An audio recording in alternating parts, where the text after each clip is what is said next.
Hello, I'm Aliasser Safarzada, a student at BAU International Berlin, fifth semester on online course of Intercultural Business Communication.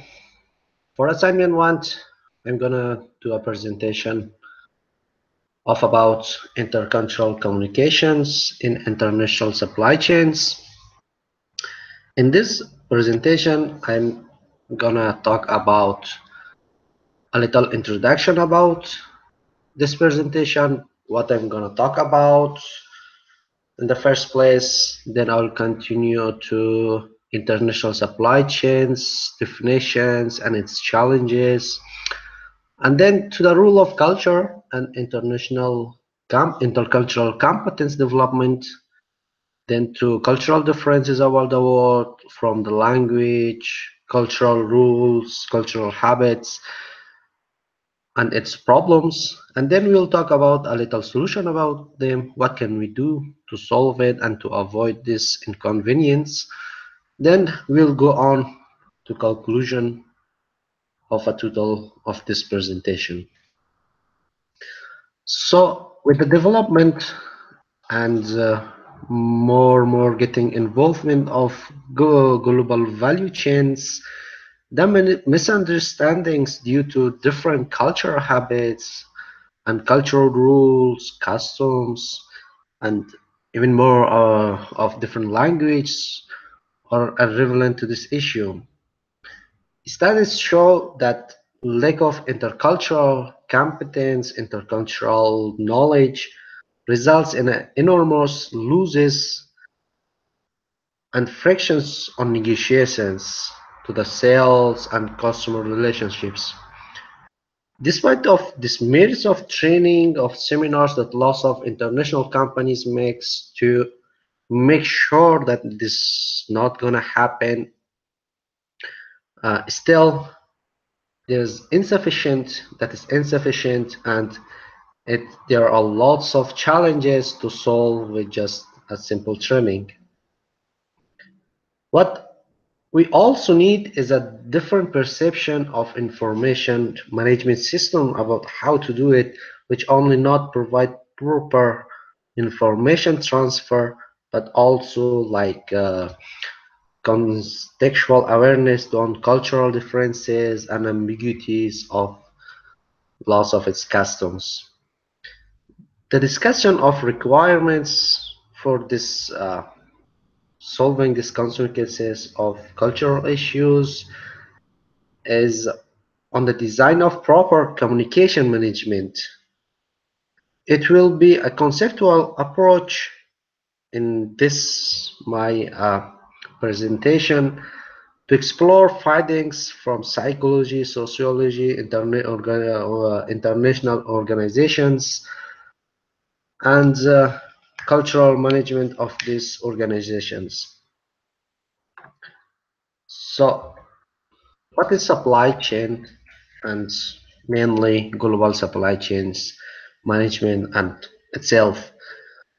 Supply chain management usually is understood as like simply planning, executing, designing, or morely like logistics of lots of goods to other international companies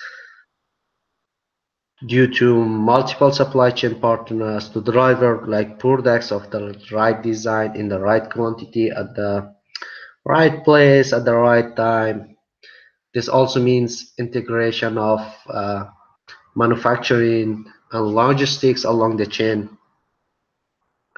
The integration of the product design and the proper cooperation management between partners and optimization of the interfaces between customers and suppliers, and this all comes to the like collecting raw materials to the suppliers, then suppliers like make a little of this filtering or something new from this raw materials, then give it to the manufacturing companies or like industries to make it what they want, then they distribute to the customers, and this procedure in the global aspect, connects of lots of different nations with different cultures, different language, lots of differences, but to make sure that these differences doesn't make any problem with the supply chains, uh, they have made this global supply chains management. So in the global supply chain management, we have challenges like cultural challenges, which in this case, I have more focus on this cultural problems.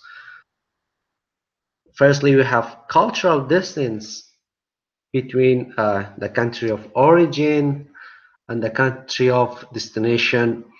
Like if we supply some goods from China to America, or from some Asian country to Europe, or vice versa, or even from Africa to America, somewhere there's this differences of cultures and language.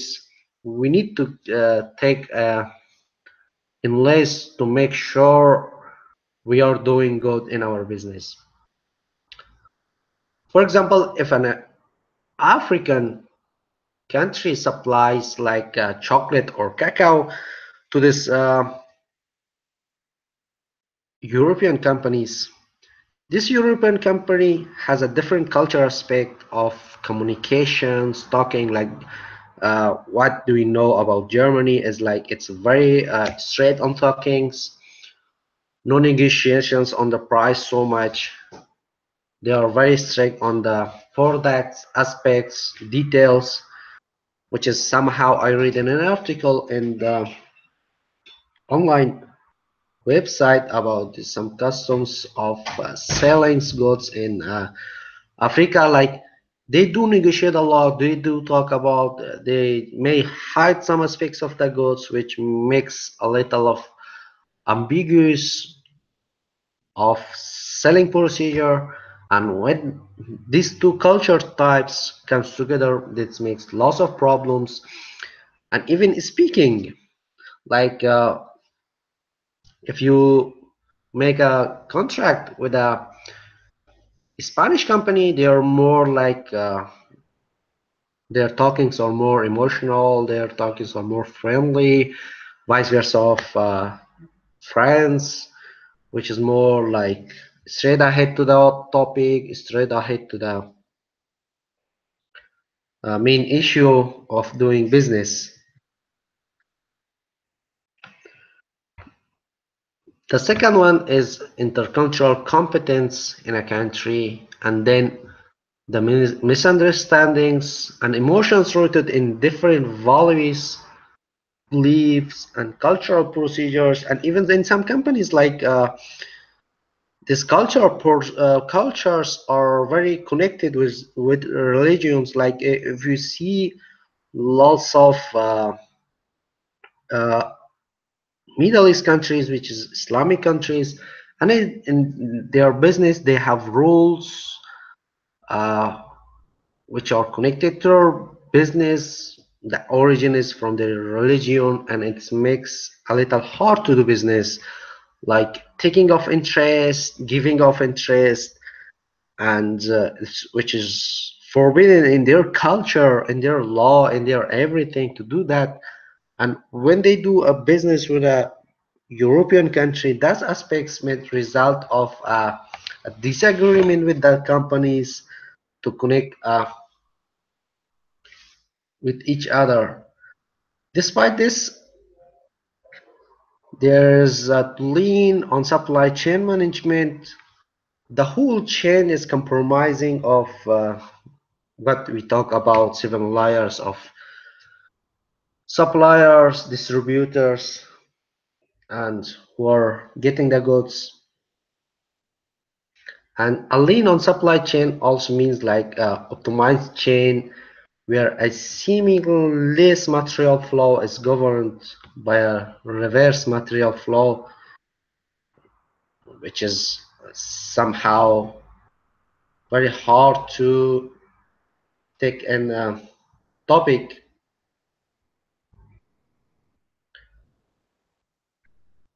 some there are some of these companies that they have issues to that had that led to the undesirable publicity and outcomes with the customers in lots of countries, like what they have what I have like an example of a Chinese company in America, which at the beginning there was the pet food scare that allegedly had poisoned hundreds of domestic pets.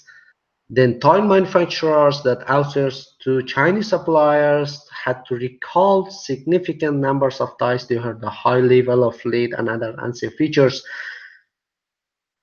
When in US government agencies were made aware of these issues, formal investigation were made. But this is somehow connected to not to culture, but culture of governance in a country, which is very low in China for their export.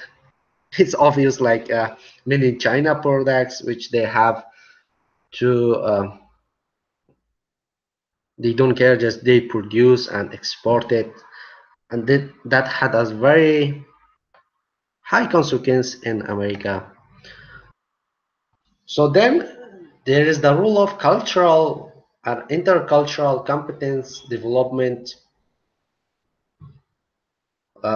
This is like in normal situations, the impact of culture is not visible to members living in a culture, but it makes also it's harder to achieve it at the long term, at the very specific uh, consequence. And the concept of culture usually means that the whole body of values, beliefs, symbols, rules, and procedures characteristic for a specific group or region or nation is like the collective mental programming of that people in an environment. In a cultural base, culture is not like characteristic of individuals. It encompasses a number of people who are conditioned by the same educational life experience. When we speak of the culture of a group, a tribe, a geographical region, a national minority, or a nation, this type of culture refers to the collective mental programming that uh, these people have in common, like the programming that's different from other groups, tribes, or countries. Uh, in this case, I'm talking about what Gerd Hofstede, a professor in Germany, introduced cultural dimensions like power distance, individualism, masculinity, femininity, and uncertainty avoidance to distinguish and describe cultural characteristics of different nations. These dimensions are like very useful to understand where the differences between countries are and where preparation is necessary to avoid cultural misunderstandings. Cultural introduced misunderstandings are like having a global value chain in many companies place like significant effort in preparation of employment to avoid cultural misunderstandings. I'm sorry for the noise. As there is an extensive research and literature to this subject, I may assure to this. Firstly, we talk of impact of culture is not visible to members living in a cultures means that members of a culture take the values, rules, and procedures of a culture as granted. Therefore, measures are required to like allow members of cultures to view from outside to make that all cultural visible and to recreate awareness on cultural differences. This makes a lot of problem in the global aspect. In the Second is the risk of the cultural misunderstandings is not rooted in the objective consequences of the misunderstanding itself, but in the possible emotional power associated, as we know that cultural misunderstandings can cause strong emotions like shame or embarrassment, which in turn seriously influence decisions or relationships. We must carefully consider this in management procedures, of course, in global aspect of information. Usually in Western cultures, we overestimate in general the role of rational decisions making and underestimate the role of emotions, which is more on downside of the Africa, which is more powerful. Here, the familiarization with methodologies like engineering and somehow else may be useful, but also keep in mind that the existing research on counterfactual thinking that there's a world beyond logical reasoning and decision. And the third one is like, despite the importance of cultural coining, we should not overlook the individual and his personality in the communication process. Quite often, you can observe that cultural stereotypes are applied to communications partners instead adequately taking in account the individual of this personality. This is especially important in conflict resolution situations, uh, which we needed in a global aspect. So what will be the solutions for these problems? What can we make a little how to avoid these things not to happen and not to make like these problems to affect our businesses? The immediate of this consequence is out of this consideration that supply chain management must intentionally place effort to develop intercultural competence along the chain, along its global chain, and this means that in general it's widely accepted and there are many programs available to make experiences show that successful programs for intercultural management use these three elements that I have written on the slide. First is a cognitive element providing knowledge on foreign cultures. This addresses the rational and factual basis of cultures, which is very important. Second one will be an effective element providing insights on own and foreign emotional reactions. This addresses the emotional awarenesses on cultural differences and creates readiness to distrust own emotions in business situations. The third is a behavioral element providing training experiences in foreign interactions in foreign countries, which is like contents of different cultures, language, different things. This addresses also the development of competence and practice in adequate foreign procedures. And overall, many programs are meanwhile available addressing these elements successfully toward to the development of intercultural competence. Like these programs are usually based on classroom concepts where people can come together and in a classroom like getting lectures, videos, and other materials to extend the knowledge of the target culture and doing rule games and other training exercises to achieve the right emotional awareness and competence in interaction. This way means of learning bears a lot of advantages, especially by intensive supervision, close face-to-face communication between different people of different cultures, and extended social communication as a group. But nevertheless, these programs are usually like executed as single or repeated events prior to and adventure of foreign cultures. In this procedure, these are usually briefing of measures or debriefing of measures after return. During that time, actually, the face with the other cultures, they usually not occur. Like they want to like maintain the load of information they have. This is not this is not principal problem, but it's of just a question of how effort or hard work.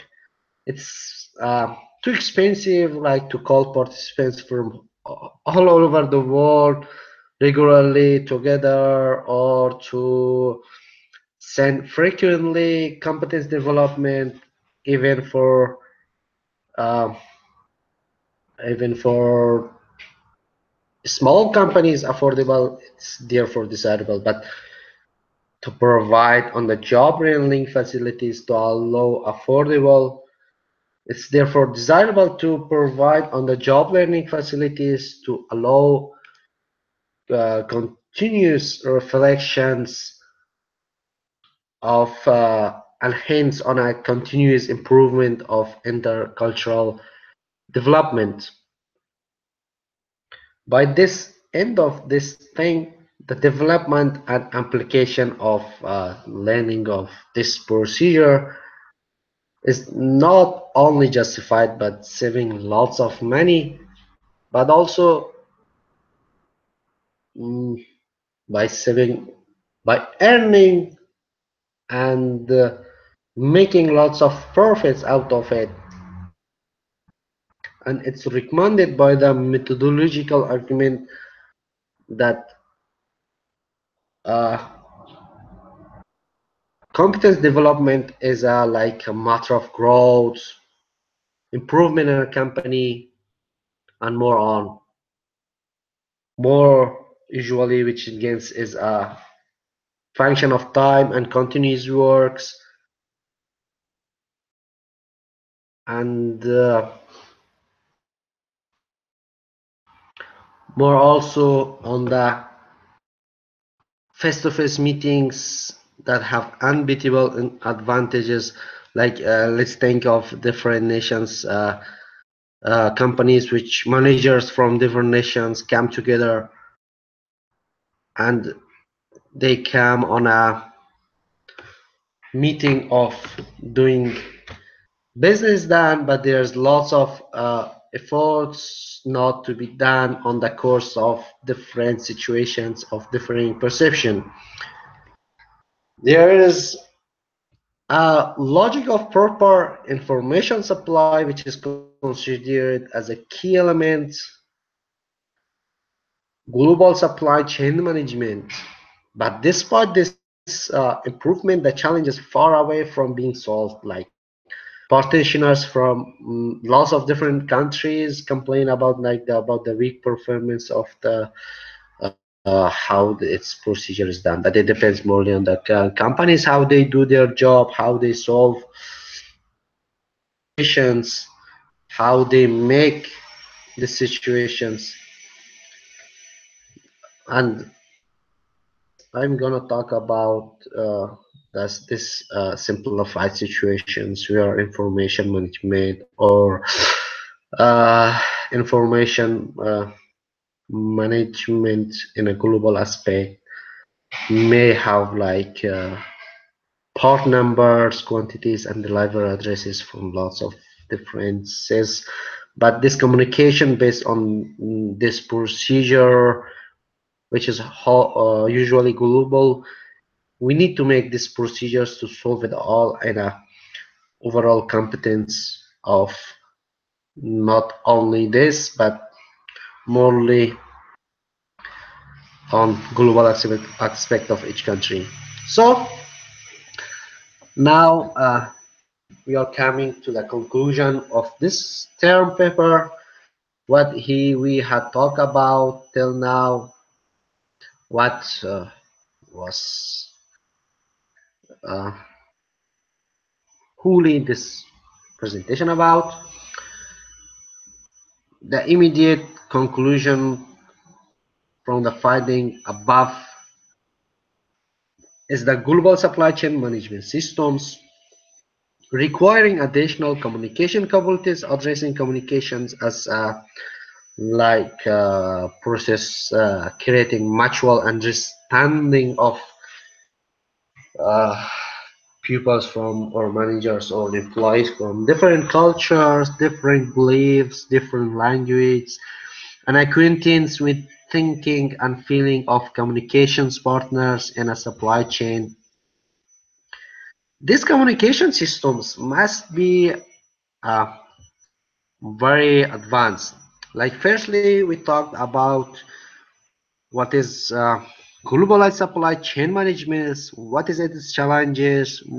I just made example of cultural problems, cultural challenges in a global aspect of supply chain management. Like I give also example of thinking of which different companies who are the suppliers of a main company in Europe, like they send like some raw products from China, South Africa to this European country, and this communication between these companies with this, different language needs to be very a system that they may not make problems. As a matter of fact, we talked about also about how cultures make problems in a global aspect or global doing of business for a company. And then we talked about the solutions for these problems, which were about three procedure we need to apply to every company to make sure this is not going to happen, which was providing of knowledge on foreign cultures, on foreign language. This providing knowledge is very important because this addresses the rational and factual pieces of different cultures. And then our second solution was an effective of an effective insight on its own and foreign emotional reactions. This emotional reactions, which is very, I had given an example of this European country, which is German and Spain. Spain is very emotional talkings, very emotional connections between the managers after work.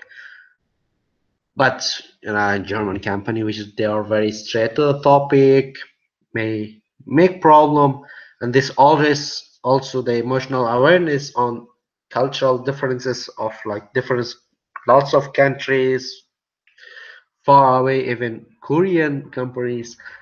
And the third was providing training experiences in foreign interactions in wholly this global chains suppliers. There need to be a procedure of giving experiences, giving training to make the employees very experienced in foreign interactions with foreign customers, foreign suppliers, foreign debit givers. And this also gives a development for the competence and practice in a adequate foreign procedure. Despite this, recent development of which I saw now, online website, which I wanted to give a connection to this, was tools and concepts that, especially in business communication, is very useful tool to create confidence between partners and to allow a communicative exchange between these heterogeneous user groups, compromising experience to novice. But apart from adequate system support, allowing rich media and rich concept communication, it will be essential that global supply chain management is embedded in adequate communication strategy and adequate communication management. This also means that communication management is usually seen as a task of people dealing with advertising and public relation management. This might be adequate for single companies, but supply chains comprising of a number of different partners in different global countries, it's essential that the communication between the partners of the supply chain is supported by a dedicated communication management strategy. Especially in complex supply chain, it's not sufficient to leave the design of the communication between different partners up to single employees, but as a whole, the company.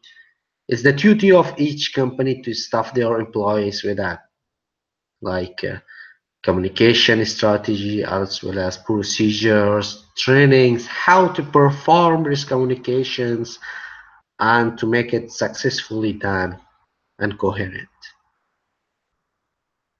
So this was our topic for the day. Thank you all for the listening and time giving. I hope you all, I wish you all the best.